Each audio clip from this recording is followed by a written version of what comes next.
First of all, I want you all to think about a tree. Picture it standing tall, with roots deep into the ground, its trunk sturdy, and its branches stretching towards the sky.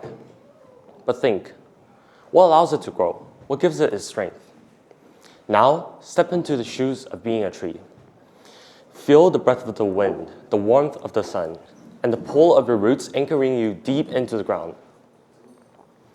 But what if I told you that, just like a tree, us humans also have roots, trunk, and branches, and they define who you are? Before you think I'm crazy, let me explain.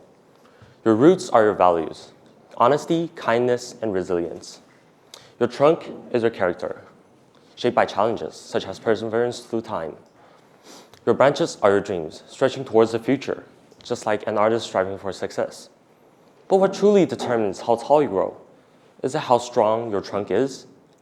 Is it how far your branches reach?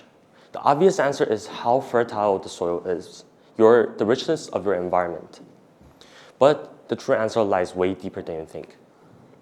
Now, I'll start by telling you a story that happened in China for almost 2,000 years ago. The story of 孟母三迁. Mengzi, also known as Mencius, was a Chinese philosopher and a prominent disciple of Confucius himself. His wisdom was highly regarded, and his insights into human nature was also highly regarded.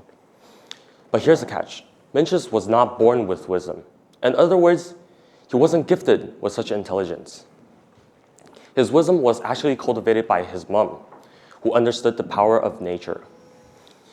Mencius began to imitate, when Mencius was young, to live near a cemetery. There, Mencius began to imitate mourners, playing funeral games.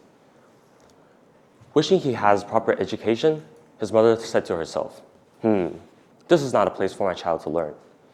So then, they moved to a location near a marketplace.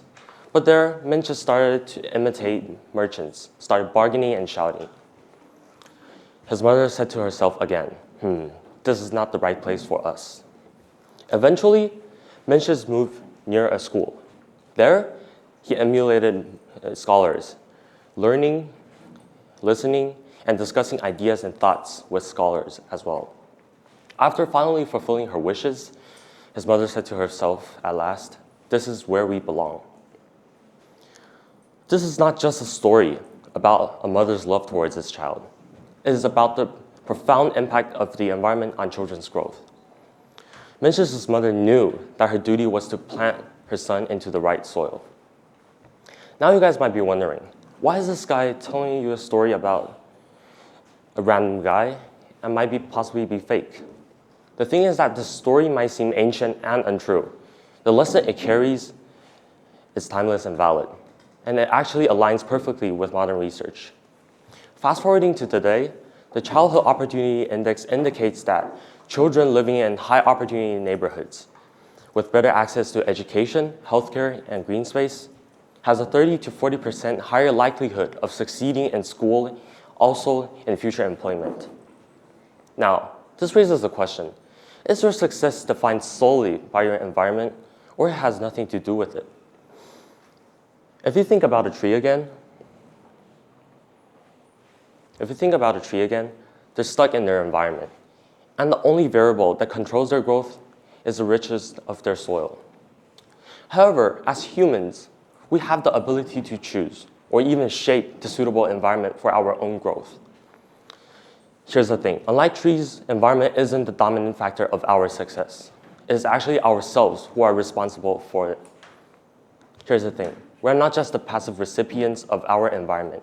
We can actually shape them. Think about it. When we create inclusive classrooms, we bridge the gap between exclusion and belonging. When we build diverse workspaces, we bridge the gap between division and collaboration. When we cultivate for compassionate communities, we bridge the gap between indifference and compassion. Now, imagine you're in a classroom, which is supposed to be a learning environment. But if you choose not to actively participate in such an environment, in other words, if you don't ask questions or discuss ideas, how can you be expected to learn? Will everyone become as wise as Mencius just by being in such an environment? Then what's the point of being in that place if you don't contribute to it? Now, think back to the tree analogy. When a tree is placed in the perfect environment, ample sunlight, fertile soil, it will just naturally grow. It has no choice. But us humans are different. Even when we're surrounded by the most beneficial environment, we can still choose not to grow. That's where effort steps in. In the Mencius' story, his mother didn't just move him into a new environment. She made sure that he could actively participate in it before they decide to settle. He didn't just exist in those classrooms. He actually learned from it. The essence of the story is that our growth is dependent on the actions we take within our environment. Now, once again, looping back to the tree analogy, another thing that differentiates us humans from those trees is that we have no limits. What I mean by this is, when in the perfect environment, the tree does not have to do anything and it will naturally grow, but its development is limited. However, in our case, although we have to put in effort, in return, our potential is limitless. Now that we've understood how crucial our environment is to our own growth, let's ask ourselves, how can we cultivate the correct environment for our own growth? And if our surroundings shape us, how can we shape them in order to reach our full potential? First, at home, fill your space with positivity. Make your surroundings a reflection of your own goals. Make your environment surrounded by books, arts, or plants, and make them inspire you. Next, at school or work, choose spaces that challenges you and inspire thoughts. Find mentors, join groups, and help build a culture that supports growth. Finally, in our community, take the lead of building bridges. Volunteer, speak up, and create spaces where everyone feels valued. When you create spaces in which set yourself up to grow, this makes you grow no matter where and who you are. Finally, let's think back to Mencius' story. Her story reminds about the environment. That environment is more than just a background. It is actually a bridge between who we are currently and who we can become in the future. A bridge between the world we inherit and the world we create. At last, I leave you guys with this question. What kind of environment are you planting yourself in? And what kind of environment are you helping to shape? Now, as the old Chinese saying goes, 我们并非只是被播种在这片土地上，而是这片土地的创造者. We are not merely sown into this land, we're its creators. Thank you.